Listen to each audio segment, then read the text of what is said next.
சென்னை கீழ்ப்பாக்கத்தில் ராஜேந்திர விக்னேஷ் என்பவர் நடத்தி வரும் தனியார் நிறுவனத்தில் அமலாக்கத்துறை அதிகாரிகள் சோதனையில் ஈடுபட்டு வருகின்றனர். இதுகுறித்தான கூடுதல் விவரங்களை வழங்குவதற்காக எமது செய்தியாளர் சுப்பிரமணியன் இணைப்பில் இணைகிறார். சுப்பிரமணியன், வணக்கம். இதுகுறித்தான முழு விவரங்களை பதிவு பண்ணலாம்.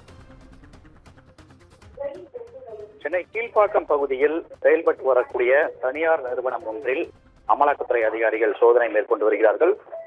நிதி தொடர்பான பண பரிவர்த்தனை நடத்தி வரக்கூடிய அந்த நிறுவனத்தில் அமலாக்கத்துறை அதிகாரிகள் இரண்டாவது முறையாக சோதனை மேற்கொண்டு வருகிறார்கள். ஏற்கனவே இந்த ஆண்டு தொடக்கத்தில் சோதனை நடத்தப்பட்டிருந்தது. ஹவாலா பண பரிவர்த்தனை சந்தேகத்தின் அடிப்படையில் ஏற்கனவே சோதனை நடத்தப்பட்டிருந்தது. அதன் அடிப்படையில் தற்போது மீண்டும் அமலாக்கத்துறை அதிகாரிகள் சோதனை மேற்கொண்டு வருகிறார்கள்.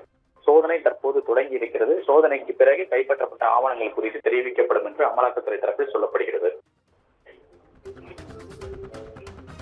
கூடுதல் விவரங்களுக்கு நன்றி சுப்பிரமணியன்.